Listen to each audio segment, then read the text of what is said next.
Yeah, you know that money, Amy, don't worry about paying it back. And that just floored me because I knew exactly what it meant, right? Like, Dad's always someone that really looked after his money and counted it and was very clear on it. And that message, like, it just felt like he was saying something to me. And I literally just froze and didn't speak for a few seconds because I was like, oh, shit. Hey guys, welcome to another episode of The Rich Mystic Man, and today we have a very special guest.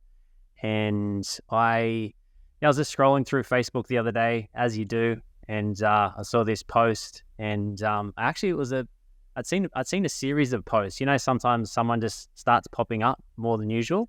Yeah. Anyway, so I saw Ian Hawkins' name pop up, and the first post I probably just quickly glanced through. I was like, hey, that's interesting.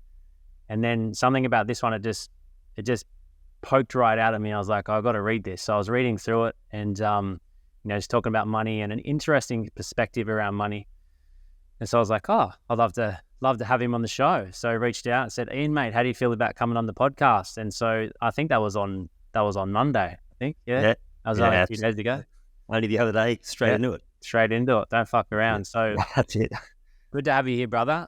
We'd love to, I guess, just, for the listeners, and also myself, just, give us a little bit of a background of yourself and, how you came to be here today. Like, I know you've got your own podcast. You've created the Grief Code.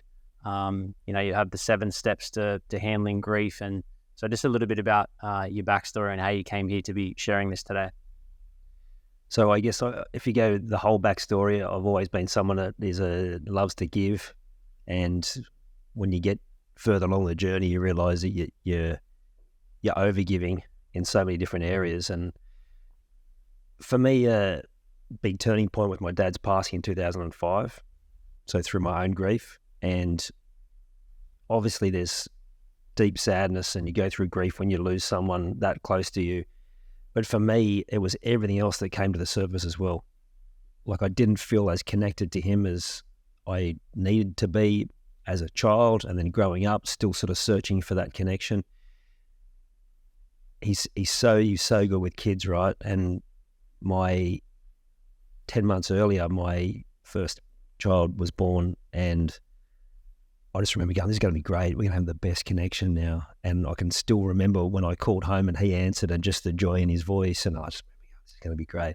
At the same time, he was sick, and I didn't know how sick until he came to the door. Interestingly, about money as well, he came to the door at some point and he just said, you know that money you owe me? Because I'd been on a round the world trip and racked up a fair bit of debt, which they was very appreciative that they gave me that opportunity. And he go, yeah, you know that money you owe me, don't worry about paying it back. And that just floored me because I knew exactly what it meant, right? Like, Dad's always someone that really looked after his money and counted it and was very clear on it. And that message, like, it just felt like he was saying something to me. And I literally just froze and didn't speak for a few seconds because I was like, oh, shit. So it was like unraveling that. And then 6 years of just spinning the wheels, angry, tired, grieving, still stuck, getting on with life. But I had 2 kids through that time, so you have to. And having a corporate career, you just got to get on with it. But at the same time, just so much wasn't working, wasn't feeling great within myself. And then the post that you saw, I was referencing my first step into personal growth work, and it was because of a need for financial security around that global financial crisis time, people not being able to retire. And I'm like, what? Like, because the markets crash, your super crashes and you can't retire? I'm like, what the fuck? That's not right. So that was the journey for me. It's like, all right, I need to sort that out. And the first person that I came across as a mentor, he started teaching me all about mindset. And I couldn't get enough of it. It just so uncomfortable and really, I cringed so much, but I just knew I needed it. And then, the moment, you go through the process, and then you go to one of his events and he's like, here's the offer. And he asked me, why do I want to do this? And I said, it was one of those moments where don't know if you've had those times where you speak and it sort of comes from a depth and you don't even know where, but you kind of hear yourself saying it. You go, where did that come from? But I said to him, because I'm sick of being mediocre. And it even shocked me, right? And so then that started the journey. It's like I just immersed myself in as much as I could. Like if this sort of investment in myself can give me this, and I can feel this good, then what else is possible? So that's when the healing journey started. And not just the healing journey, but the growth journey of like, where has this shit been in my life? Did you notice? Sorry. Did you notice that? Like that's the thing is like what I found throughout my like when I discovered personal development was like I noticed the change so quickly. I'm like, holy fuck! If this can happen just by reading a little bit of a book or just taking a few different actions or going to a short event, like imagine if I did this for years. So is it an instant sort of thing? Yeah, absolutely. And I can remember at one point I was into my probably third training I was doing with someone, just going, this is like, I feel like I'm accelerating out of control and loving it at the same time. I wouldn't want to be anywhere else. Right. So it's like you're hanging on for the ride, but you're like, how fucking good is this? Like, yeah, what else is possible? And I think they're the questions we ask when we're young. When you look up at the stars and what does all this mean? What does life mean?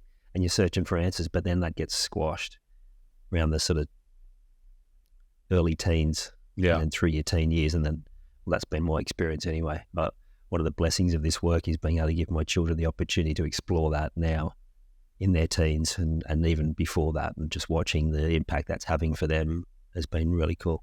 Yeah, nice. How old are your kids? 16 and 19.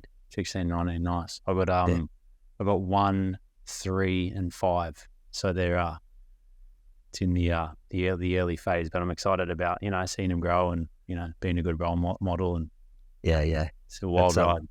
One child under 5's intense. 3, can't even imagine, brother. Yeah, it's insane, but I love it. Yeah, awesome, brother. So what's you got the 7 steps to dealing with grief. Like, do you want to sort of run us through, maybe the 7 steps or maybe the ones you feel the most appropriate that you want to share that maybe someone, because I guess you may or may not be aware, but I lost my brother to cancer. It's coming on one year on the 6th of November. So, when I first reached out, I thought we'd be having a chat around money. And then I realized you got the grief code, and I was looking at your 7 steps and I was like, fuck, like, it's probably because I'm always beating the drum around money, and it's the rich mystic man. So I'm often talking about business and leadership and sales, and so I'd love to have the conversation around grief. It's been a wild ride, like especially even what you said, like that. I think it'd be if someone was to lose someone like instantly, this has a car crash or whatever, and they're there and they're gone. It's like fuck, like that'd be insane. But having the chance to, like, my brother had cancer, we knew for 2 years. So you're grieving the whole time. As soon as you find out, it's this process of like, well, he could survive, but he could die. So you got one foot in the door of hope, and then you've got this other foot of like, okay, facing the grief of the loss of my brother, So I'd love for you to share and unpack like what you've discovered and what's helped you, and then obviously what's helped others through the same situation. Yeah, absolutely. For me, it was first 2 weeks, you got people around you, there's support. People don't always know what to say, but you just know they're there, right? People dropped off meals, all sorts of different stuff. But then everyone goes back to their life. And then you're kind of left going, well, what am I supposed to do now? Like, you get on with it because you have to, but there's part of you just feeling like, I'm not equipped to deal with this. And for me, that was 6 years. That was 6 years of, it was like being in a fog in a way, getting on with it, but there's still that, whatever it was, it's still sitting there. And realizing that there are certain steps that need to take to come out the other side, and not just come out the other side, but to actually take the joy and the blessing from the grief. And grief isn't always about death, right? Everyone experiences grief in some way. When you make a change of any sort, you're grieving the old version of that. So we're constantly going through these grieving and healing situations. But when they're the big ones, then lots can unravel. And there's all this unresolved stuff with that person, but not just that person, but everything related to that person. So every person that reminds you, every event within yourself, what impact that might have had. Could I have done something different? Then there's the unknown stuff, which is all of those things that are there, which you know what it's like when you go along the growth journey, right? That you suddenly discover shit and you go, wow, how did I not see that? It's like staring me in the face. But unless you have the key steps in place, then you're kind of just running around in circles and you're stuck in a loop. And even if you start doing healing, it's still a loop unless you've got that direction and those steps to be able to move forward. So those steps were my path out, and those steps are what I've helped people in my coaching business for, it's getting close to 10 years now, taking people through the same process. At first, it was just unconscious, right? I didn't realize that there was this pattern that was emerging, but it's the same thing. So it starts with self-responsibility, because after grief, we get stuck in this place of blame. And that's a normal part of grief.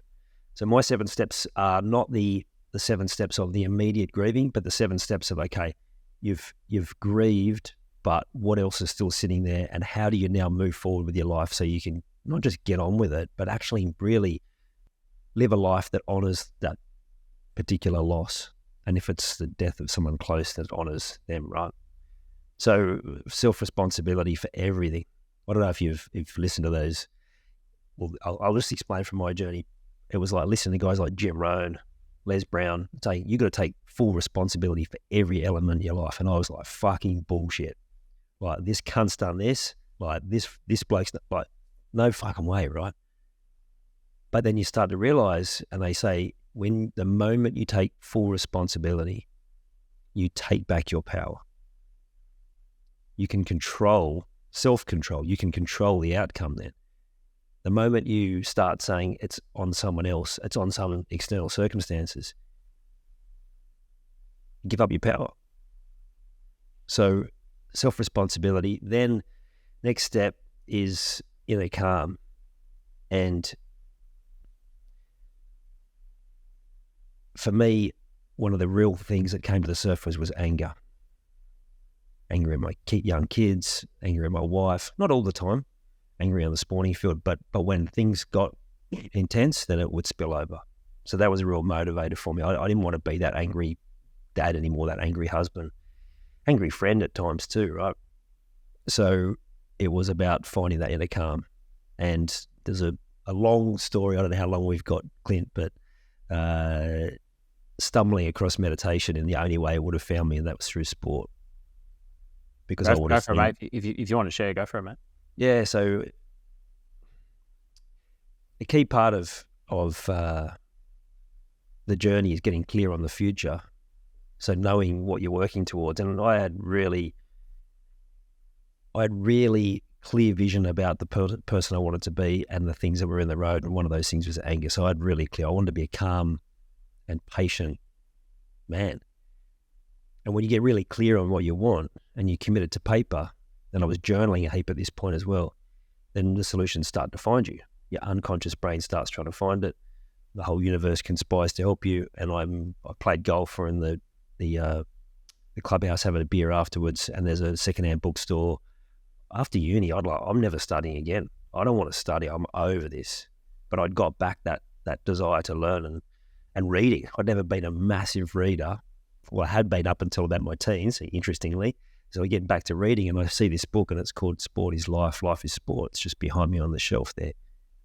And part of it's this stuff on meditation. And I'm like, wow, well, if it's good enough for these guys, I'm going to give it a crack. And then that started to change everything. The days I meditated, I'm calmer. I'm a better dad. I'm a better husband. I'm a better person. And the days when I didn't, I was quicker to snappiness to be cranky. So I'm like, okay, well, I need to do this. And so I went on that journey of trying to create as much calm as I could. The inner calm and the direction piece happened about the same time, which was you need to know where you're heading. Otherwise, that's what that loop that I was talking about. I knew I wanted to be better, but I didn't know to what end. I didn't know why. So I was stuck in this loop of just trying to get better but not knowing how. So you need to know where you're heading. security is probably the place. We'd love to just unpack a Yeah. couple of questions on those 3 first steps and share a little story myself on the inner calm. So yeah, just to, I guess, reiterate the meditation piece. So, when my brother was diagnosed with cancer, I was like, oh fuck, because I was deep in the personal development world myself, and I'd been healing myself for years, like relentlessly. And so he was like, okay, what can I do to support him? And one of my good mates, he's like, man, check out Joe Dispenza and his work. Like he's the dude when it comes to like helping people with cancers and sickness and illness and the power of the mind and stuff like that. So I'm like, all right, sweet. So I bought the book for my brother, and then I got my family on to reading it as well, or listening to the audio. And next minute my dad suggested, why don't we do a group meditation healing for Arlen, my brother? It's like, oh, that's a fucking great idea, Dad. Let's do it. Yeah. And then so that became a habit. So we started doing every Wednesday night, and with my dad, because my mum and dad are split. Wednesday night we'd do a family healing with my brother on a Wednesday, and then on a Thursday we'd do the same, right, with my mum.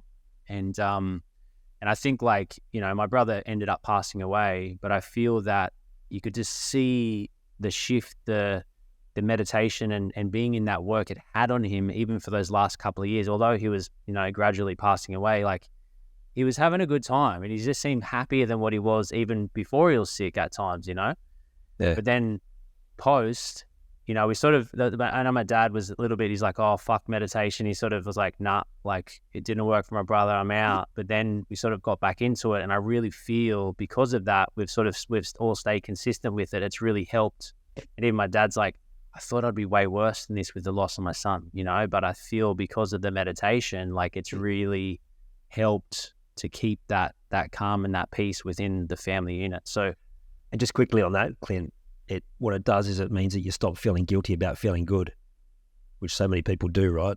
Yeah, nice. Yeah, like that. Yeah.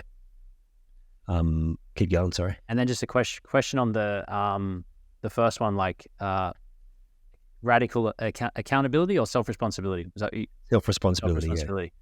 So I think it's one thing to say that, be responsible for everything. It's another thing to actually do it. Is there anything tools you could share on how to be more self-responsible of stuff that's going on in your life? Yeah, well, the first step's always awareness. So it's having a intention that you're going to be catching yourself every time that you're not. Now, there are still times where I blame. It's not about being perfect, but it's having that awareness and teaching your kids. Like I had my young fella point out to me this morning, Dad, you always talk about responsibility. Take responsibility for this. Oh, damn. So that's one way. You educate the people in your world and they'll hold you to account. But the best way is self-accountability, and that's through journaling. So when early days of my journey, I had a very strict protocol on how I journaled and stuck to it every day. I had an alarm that went off, and it was like, today I did really well in these particular moments for everything, but particularly around the question you asked around self-responsibility. At these times, I didn't. So it allows you to not just think about it and have that awareness, but then hold yourself to account. And then what it allows you to do is at the end of a day, you can be able to review how you went, and that unconscious part of you, again, wants to do better the next day. It enjoys the feeling when you wrote the good stuff, and so it seeks out more opportunities to do that. And so you start building momentum, and it's just the power of the written word. Like Jim Rohn used to, if you listen to any of his videos, he talks about there's something magical about creating that truth, about getting it down on paper. And that's something that's stuck with me. I have my journal right here. I'm less rigid with the process. I often do it in meditation. I break from the meditation and write down what I need to write down, because often really important stuff comes through. And that allows you to navigate any situation with some accountability. Now, of course, it works even better if you've got someone holding you to account as well, and you've got someone in your life who you can check in with and teach your children and your partner or anyone else and being able to have those conversations. But just being able to have that self-accountability is powerful. Yeah, epic. All right, brother. So we've got self-responsibility, inner calm, direction, and then what's the fourth piece? So the fourth is security. And what you'll also notice is that all these steps also align to the chakras as well. So it's like self-responsibility is foundation. That's base. Inner calm's all about that interaction between people, the giving and receiving in a calm way. Direction, life force, right? The solar plexus, and removing the fear that comes in that space as well. And security is all about heart. So yes, financial security is often where people start, which is the post that you were drawn to, but the security that you actually want, because money's not about money. Money's about feeling loved, feeling safe, feeling enough, and feeling valuable. And so when you can address all of those different areas in every area of your life, funny thing happens, right? We talked about time before. You get more time back, but money just seems to find you because the more work you do on yourself, the more loved you feel, the more valuable you feel, the safer you feel. And you certainly feel more than enough. So it's helping reprogram the stories that you heard. This is what happened for me when I talked about the unresolved stuff. It was all of that stuff with my dad that I just wanted, now that I was learning personal growth, I just wanted to ask him about. What happened when this happened? Why did you do this why were we doing things this way? You can't do that, or not consciously, and not consciously anyway. That might be for another podcast, but we can still have those conversations. But what it allows you to do is it identify what did you see, what did you have modeled to you around all sorts of different behaviors, specifically money we talked about before. What are you repeating? What language are you using that's repeating? What reaction did you have to those moments? And then how do you rewrite the story? So that is very much reprogramming is quite the word, but it's training the brain to think in a different way, a bit like Joe Dispenza talks about, right? But it's the structure. So for me, I was lost without the structure, and I had all these people that I had as my mentors and my coaches teaching me structure. And so I just went, okay, I thrive in structure. We all do. But for me, my particular personality, I can get really lost without structure. So I've spent a lot of time and energy putting structure in my world, and then that's what I love to be able to teach other people, because it's not, you can learn all the different things, but having the structure in place that works, not my structure, not your structure, but the structure for the listener that works exactly for you, and finding what that is, and that's going to be the thing that's going to help you find more of that inner security, which will then present as outer security and whatever that looks like for you. What was the structure again? What were those steps, those questions? So it's looking at what did you hear? What did you see? What did you have role modeled? What is now repeating in your current life? Rewrite the story. So this is like, say you can never, it doesn't matter how much money you make, you keep spending it, for example. Then you ask those questions, okay, what was, yeah. And then what's the new story that you can write based on what you want to create for yourself? There's a good one that for the working class amongst us, like rich people are evil, or rich people are bad, or whatever. I can remember when, a real fancy car would drive down our street and we go, drug dealer. Yeah. Yeah. Because rich people can't be good. Yeah. So it's those sort of messages. Yeah. And then it's also things like, your parents' money doesn't grow on trees. Yeah. We haven't got money for this. All those messages are lack that are just so hardwired. It's about unraveling those. And like I said, it's not just about money. It's those messages that you heard when you were being a parent, for example. You got 5 young children. How many of those messages that you just come out and you go, oh shit, that's my dad, or that's my mum, or whatever. So we have an endless supply of these patterns, right? So it's a very much a lifelong journey of unpeeling them and continuing to create better stories. One big one for me, like, thanks Dad, was so I've about a few years ago I wanted to be a rapper, so I created financial freedom for myself. I guess I idolized being a rapper, but always thought it was just a dream. And then I was like, well, because I got into personal development and I went from being super shy and awkward, couldn't talk to people, had no money. And then I was like, I could now talk to people, I could sell people, and I'd learned all this. I'm like, and I was now making money. I'm like, wait a second, if I could come from that to this, I'm like, maybe I fucking could be a rapper, right?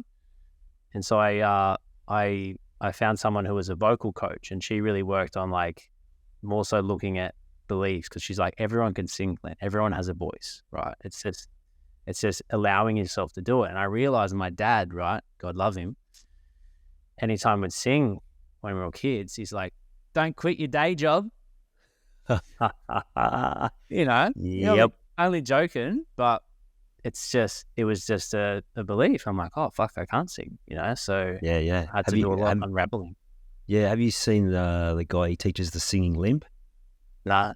So it's like every time you hear that message, you create a little limp in your voice. So you're then, and then it gets more of a limp, and then so you look like walking on a dodgy ankle, right? But that doesn't happen just for singing. That happens for everything. Yeah. So that's that being enough piece. Yeah. So every time we hear a message like that, even if it's just a throwaway line, even if it's just a joke, then it further destabilizes our belief in ourselves and our value. Yeah. So it is a fascinating thing to spend time with your parents, and then also them being grandparents and seeing the things that they say to your children, and then you pull them aside. You're like, don't listen to pop. Yeah. No. They learn pretty quickly, right? Yeah. You don't even have to tell them after a while. Yeah. That's good. All right, sweet brother. So that was 4. That's 4, yeah. Well, and then it's voice. So part of it's finding your voice. Interestingly, if I look back to my early videos in business, my voice has changed significantly. The vibration, the frequency. Like I had my coach say to me numerous times, like, your voice in itself is healing. So sometimes you just need to speak. Like, don't get too caught in the message. It's the vibration. So that's kind of the high end. But initially, it's like learning to say what you need to say in a calm way. So it's being able to articulate what it is that you need to say to who and how. And most people experienced their voice being suppressed.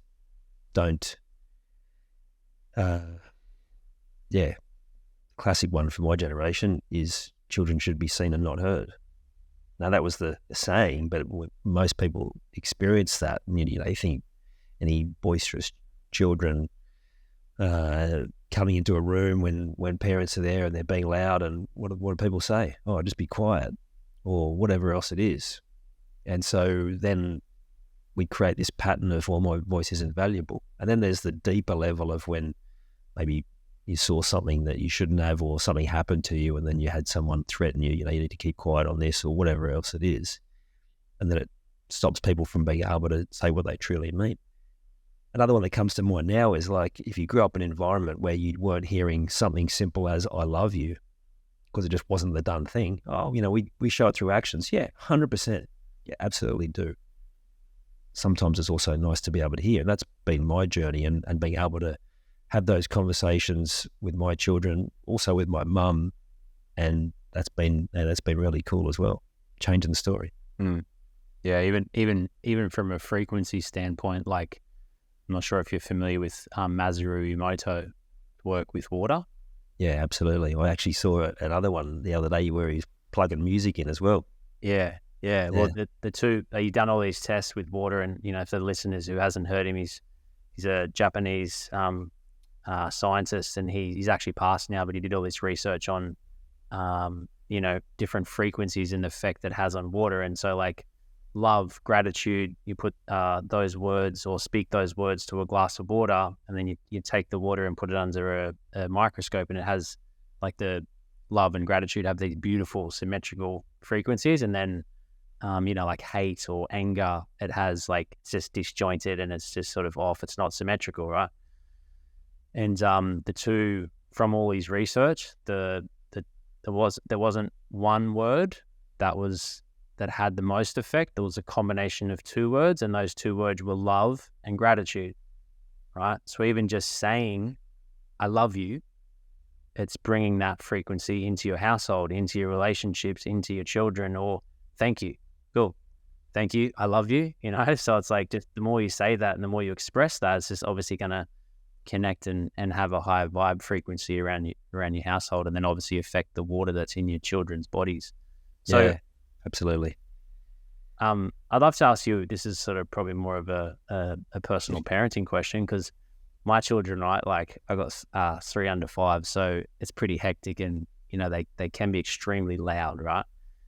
And so like, how do you without like, obviously the children should be seen and not heard is not the level that I'm playing at, but sometimes it's like, guys, just keep it down a little bit, please. Like, fuck, but how do you do it in a way that's not like, sort of, you want them just to be a little bit quiet because there's some legit reason, like maybe a baby sleeping or something, without like,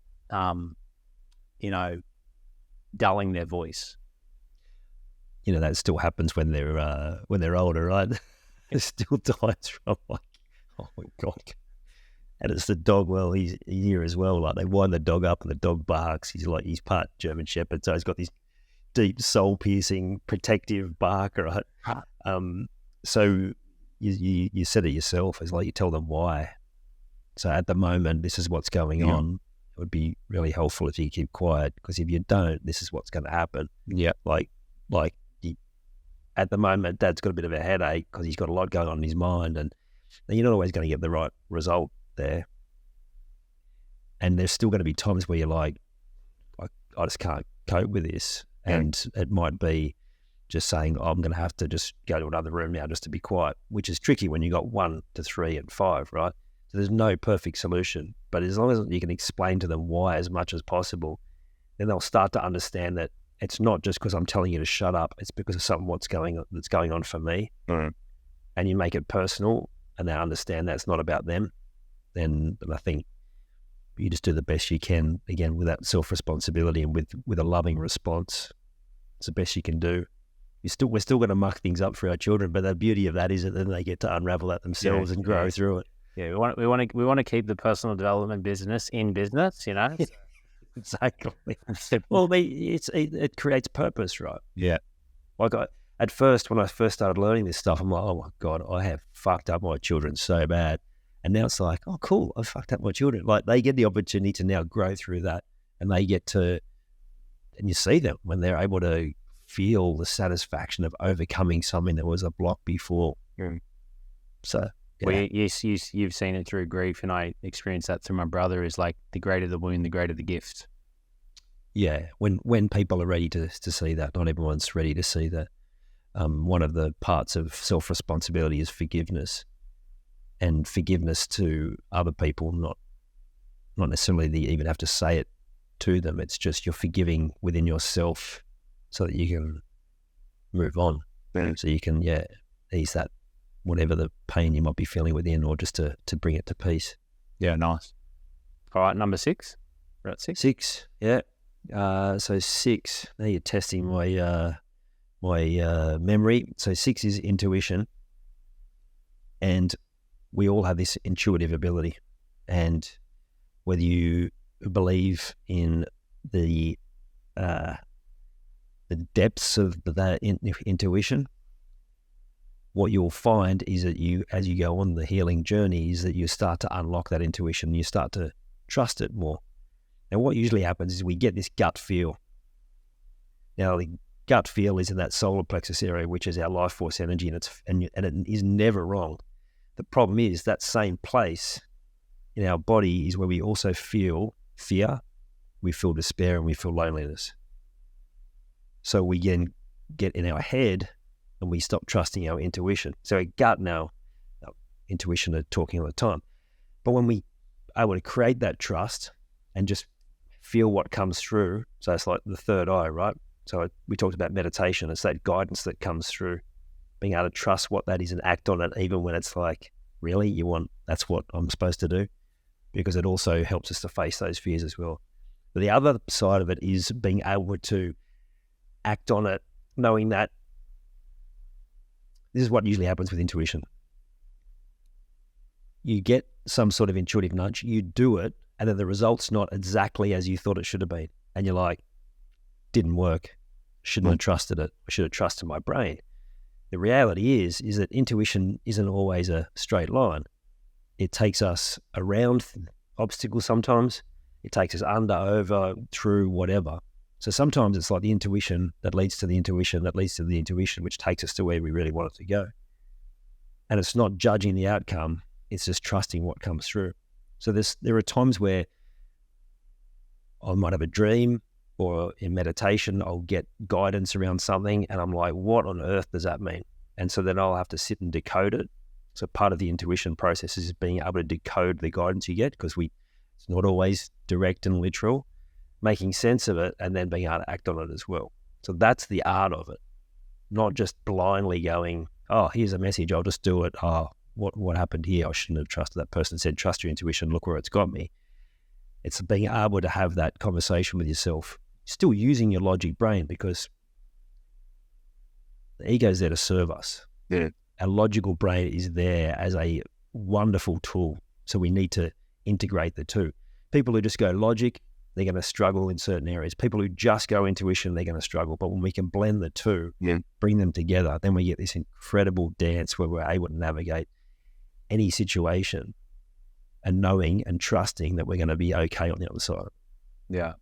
I remember this time I was just exercising, my trusting my intuition and those voices that come through. And I was doing this this intense training program. I was training twice a day, and I was like, I'll just go for a walk, just some cash. And then the voice is like, run, Clint. And I was like, all right, I'll run.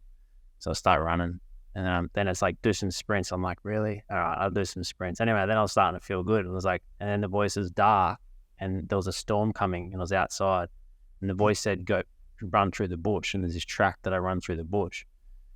And I was like, oh, that's all right, let's do it. Anyway, so I'm running through the bush, and I'm feeling like, by this time I'm like, yeah, fuck yeah, I'm feeling wild, I'm feeling good. And then I get down, you run through this pier. It's down in Guyamere in Sydney, and you run over this pier, and the voice said, go for a swim. And I was just like, nah, fuck that, you're crazy. I'm out. And I just ran home, and I felt great. And I was sort of like that. The intuition is like, then the discernment of the brain is like, nah, I'm not going fucking swim. And it's night, there's sharks. Yeah, nah, I'm out. Too far. Yeah, absolutely. Yeah, it happens all the time. Yeah, sweet, bro. All right, what's the last one? Infinite possibilities, infinite energy. So that's connecting to whether you relate to the concept of God, the universe, source energy, whatever it is for you. We have access to this infinite energy, and when you can tap into that and work with it, then anything's possible. I know a lot of your listeners are going to be okay with that concept, but for any that are sort of still grappling with that idea, you walk into a room and sometimes you can go, what is going on in here? Like you can feel like the iciness or the anger or the frustration or whatever. So you've all had experiences with energy, and you've also met that person that you're like, wow, there's just something about this person that I just love, and they haven't even opened their mouth yet, because their energy is reflecting back to you an energy that you really, really know well, and it's your own energy. And so this energy, which the universe is made up of, and I like the simplicity of someone like Alan Watts describes it. It's just, there's two energies. It's love and fear. And he talks about, God and the devil, and he goes, they didn't even get too creative when they came up with the names, did they? They just changed two letters to God and devil. And I'm like, oh, wow, that's cool. So it's just coming to a simplicity around energy. And energy, you can manipulate energy, you can shift energy, you can harness energy, but you can also be impacted by it. So it's learning to protect your energy, so boundaries, but also use your energy in a way that's for good. And you can get stuck in this negative spiral of worrying about all the negative energy and the negative entities out there in the world. And I know people can go deep down rabbit holes around that. Or you can take self-responsibility and decide, I'm going to control my energy. I'm going to look after my energy, and I'm going to use that energy in the way that's going to be beneficial, not just to myself, but for every energy I touch.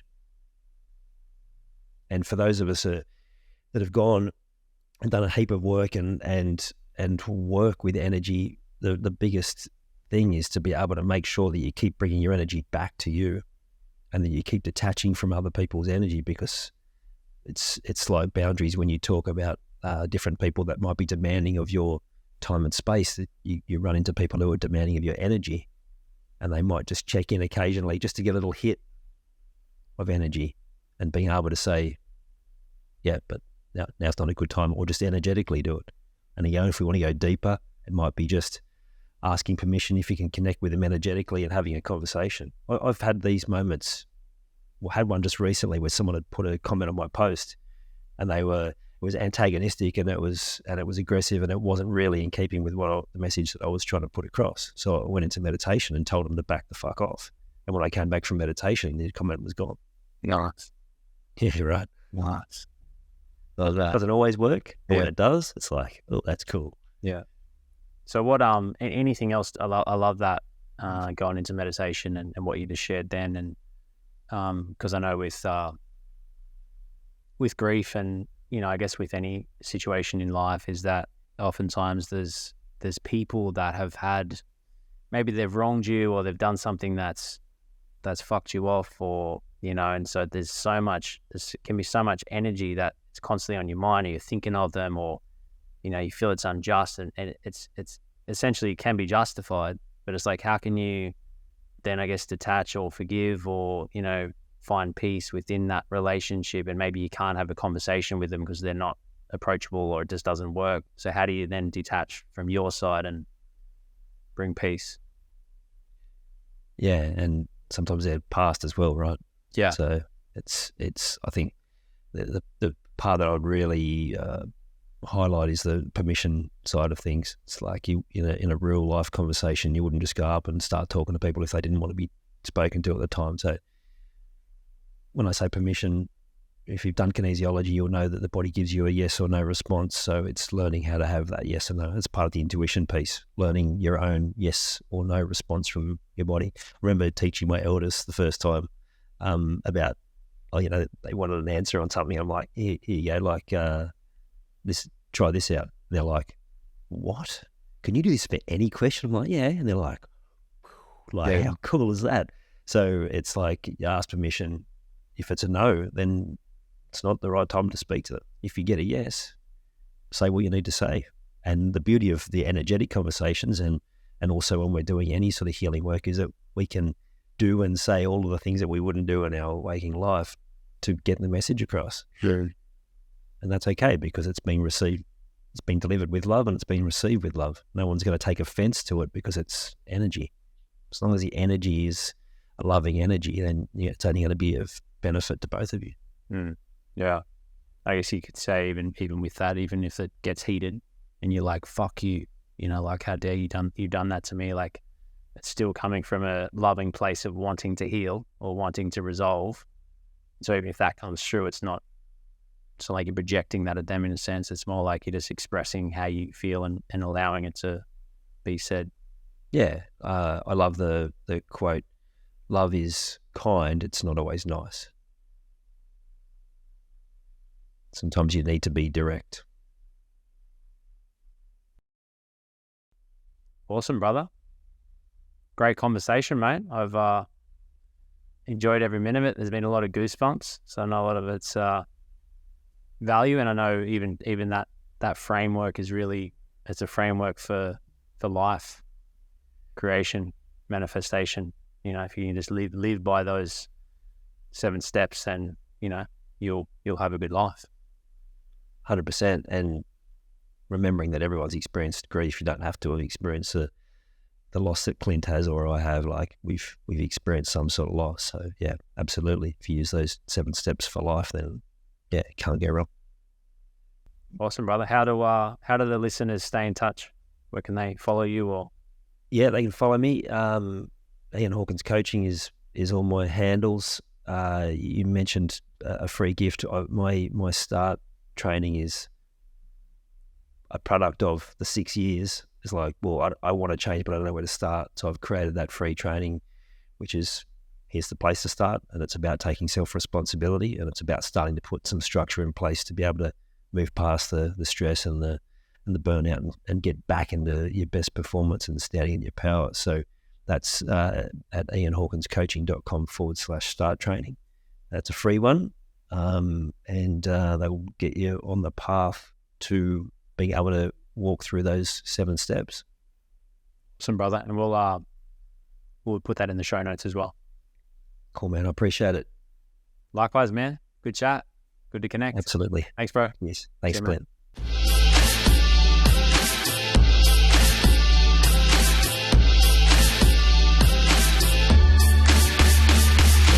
Sitting here watching the clock, I'm struggling, thinking of the bullshit that I've been juggling. Is there more to life than this? I'm thinking twice about the price I'm paying in this 9 to 5 life. The sweatshop on the globe.